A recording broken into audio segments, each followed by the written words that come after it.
দেশে কি করা হয়, যখন ভালো খেলে কেউ তখন তাকে বেশি একটু ভালো বলা হয়, আবার যখন একটু খারাপ খেলে তাকে আরেকটু বেশি খারাপ বানিয়ে বলা হয়। সাফের ভেতরে ধরতে গেলে বাংলাদেশ, ইন্ডিয়া, নেপাল তিনটা টিমই বেশি স্ট্রং টিম। একটা ব্রেক নিয়ে তারা আগামীকাল থাইল্যান্ডের উদ্দেশ্যে রওনা হবে। We've obviously just come off the back of 10 days down in Chittagong. আসলে একটা প্লেয়ারের যে সবসময় ভালো সময় যাবে তাও কিন্তু না, কিন্তু আমাদের দেশে কি করা হয়, যখন ভালো খেলে কেউ তখন তাকে বেশি একটু ভালো বলা হয়, আবার যখন একটু খারাপ খেলে তাকে আরেকটু বেশি খারাপ বানিয়ে বলা হয়। আমাদের দেশে এই স্বভাবটা আছে সবার। তো আমি চেষ্টা করব যাতে মানুষের একটু চিন্তা ভাবনাটা বদলানো যায়, যাতে তাকে উৎসাহ দেওয়া যায়। নতুন বলতে কোনো কিছু নাই, কারণ আমরা সবাই একসাথে অনেকদিন ধরে প্র্যাকটিস করি, তো এই টিমের সাথে সবার কম্বিনেশন অনেক ভালো। তো আমি আশা করব সবাই মিলেমিশে আমরা ভালো কিছুই করতে পারবো। সাফের ভেতরে ধরতে গেলে বাংলাদেশ, ইন্ডিয়া, নেপাল তিনটা টিমই বেশি স্ট্রং টিম। তো যেহেতু ইন্ডিয়া এর আগে 5বারের ট্রফি ওরা নিয়েছিল, তো পরপর 2বারে আমরা বাংলাদেশ নিয়েছি, তো এবার আমাদের সুযোগ হ্যাট্রিকের। অবশ্যই ইন্ডিয়া চাইবে না যে হ্যাট্রিক চ্যাম্পিয়নের সুযোগ আমাদের আসুক, তো আমরা আরও সেই প্রস্তুতি নিয়ে যাব যাতে ইন্ডিয়াকে আমরা হারাতে পারি। আর আমরা নেপালের মাটিতেও খেলেছি, ফাইনাল খেলেছি নেপালের সাথে ওদের মাটিতে, তো 2বারই জিততে পেরেছি আমরা। তো ইনশাল্লাহ এবারও ইন্ডিয়ার মাটিতে হোক বা যে কোনো মাটিতেই হোক, যে দেশেরই, আমরা অবশ্যই আমাদের সেরা খেলাটা দিয়ে ইনশাল্লাহ জিততে পারবো। প্রত্যাশা, চাপ সেরকম কোনো কিছু না, কারণ আমরা মাঠে যখন নামি তখন আমাদের মাথায় থাকে না যে আমাদের হ্যাট্রিক চ্যাম্পিয়নটা ধরে রাখতে হবে বা ওরকম কিছু। আমরা মাঠে নামি জেতার জন্য, আর বাকিটা তো উপর আল্লাহই জানে যে কার রেজাল্ট কী হবে, হার জিত থাকবে মাঠের ভিতরে। তো আমরা জেতার জন্যই মাঠে নামবো ইনশাল্লাহ। হার জিত তো খেলার পার্টি, ছোট ছোট ভুল থেকেই তো আমরা শিখবো। আমরা তো কেবল প্রথমবার এফসিতে গিয়েছি খেলার জন্য, তো প্রথমবারে যে আমরা খুব ভালো কিছু করতে পারবো তাও আশা করাটা আমাদের কাছ থেকে ঠিক না। আমাদের দেশের মানুষ একটু বেশি আশা করে, তো এটা ঠিক না। আমরা প্রথমবার গিয়েছি, আমরা ওখান থেকে শিখতে পেরেছি অনেক কিছু, যে এটা এতদিন আমরা সাফ লেভেলে খেলেছি, তো এখন আমরা যখন এশিয়ান লেভেলে খেলার যোগ্যতা অর্জন করতে পেরেছি, তো আমার মনে হয় ওখান থেকে আমাদের অনেক কিছু শেখার আছে। তো আমরা অনেক কিছু শিখেছি ওখান থেকে, ভুল হবে, ভুল থেকে আমরা শিখবো। আমরা শিখেছি যে ওই লেভেলে খেলতে গেলে কনসেন্ট্রেশনটা ধরে রাখতে হবে, কারণ আমরা যদি নেপাল, ইন্ডিয়া ওদের সাথে খেলেছি, একতরফা খেলেছি আমরা ওদের সাথে, কিন্তু যখন আমরা থাইল্যান্ডের সাথে 2 গোলে এগিয়ে থেকেও লাস্ট 10-15 মিনিটে আমরা 3 গোল খেয়েছি। তো এই কনসেন্ট্রেশন ব্রেক হওয়ার কারণে কিন্তু ভুলগুলো ছোট ছোট হয়, তো ওখানে আমাদের এইটা আমি শিখেছি।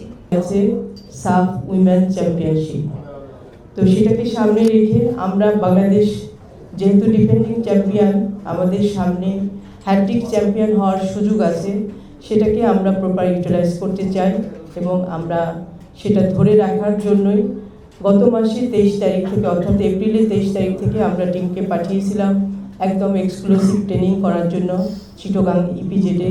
সেখানে তারা 23শে এপ্রিল থেকে 2 মে পর্যন্ত ছিল, 10 দিন ওখানে ট্রেনিং করে তারা 3 তারিখে ঢাকায় এসছে। ঢাকায় একটা 2 দিনের একটা ব্রেক নিয়ে এসে তারা যদিও ট্রেনিং করেছে, বাট একটা ব্রেক নিয়ে তারা আগামীকাল থাইল্যান্ডের উদ্দেশ্যে রওনা হবে। থাইল্যান্ডে একটা 15 দিনের ট্রেনিং ক্যাম্প করবে এবং সেখানে একইভাবে এক্সক্লুসিভ ট্রেনিং করব এবং থাইল্যান্ডের প্রিমিয়ার লিগের ক্লাব, অর্থাৎ টায়ার 1 লিগের ক্লাবে 2টা ক্লাবের সাথে আমরা 2টা প্র্যাকটিস ম্যাচ খেলবো। ক্লাব দুটো হচ্ছে, একটা 10 তারিখে আমরা যে প্র্যাকটিস ম্যাচটা খেলবো সেটা হচ্ছে কাসিম বন্দিত এফসি, আর 17 তারিখে আরেকটা ম্যাচ খেলবো, সেটা হচ্ছে ব্যাংকক স্পোর্টস স্কুল এফসি। এই 2টা ক্লাবের সাথে আমরা 2টা প্র্যাকটিস ম্যাচ খেলবো এবং একইভাবে থাইল্যান্ড থেকে আমরা 21শে মে রওনা দিব ইন্ডিয়াতে, গোয়াতে যদিও 25 তারিখ থেকে সাফ শুরু, কিন্তু আমাদের ফার্স্ট ম্যাচ মালদ্বীপের সাথে 28 তারিখে, সেকেন্ড ম্যাচ ইন্ডিয়ার সাথে 31 তারিখে। এরপর অবশ্যই টিম ভালো করবে, সেমিফাইনালে যাবে, ইনশাআল্লাহ ফাইনাল খেলবে।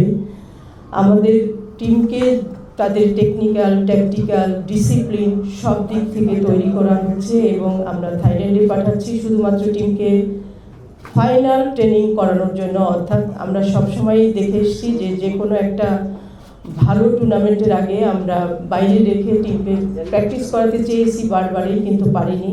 কিন্তু এবার সেটা আমরা করতে পারছি। আমরা 15 দিনের এক্সক্লুসিভ ট্রেনিং বাইরে রেখে করাবো। সেটা একদম ইন্টেন্সিভ ট্রেনিং হবে। ওখানে তারা যাবেই ম্যাচ জেতার জন্য, ভালো করার জন্য। তা আমাদের বিশ্বাস মেয়েরা কম্পিটিটিভ ম্যাচ খেলবে, সেমিফাইনাল খেলবে, ফাইনাল খেলবে এবং হ্যাট্রিক চ্যাম্পিয়ন হওয়ার জন্যই আমরা ওখানে যাব।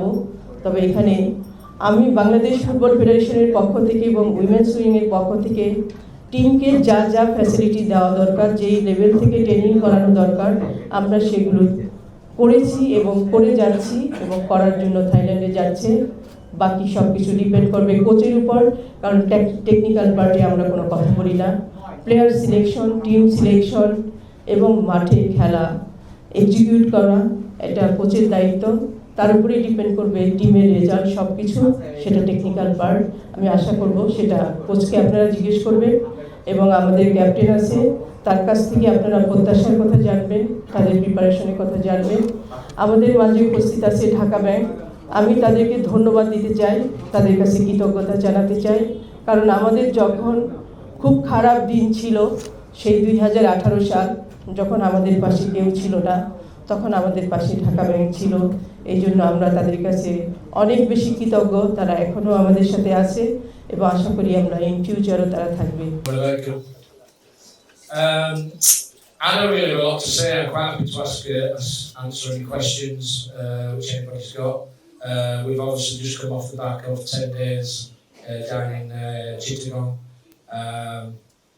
Many challenges. Obviously, the weather wasn't great, but we managed to cover a lot of topics, a lot of themes.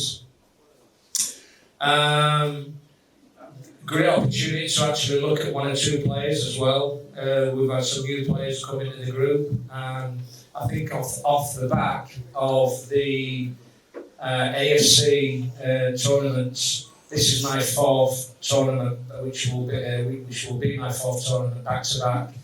And I think over that period of time, you actually do get to know your players a little bit more, sort of better.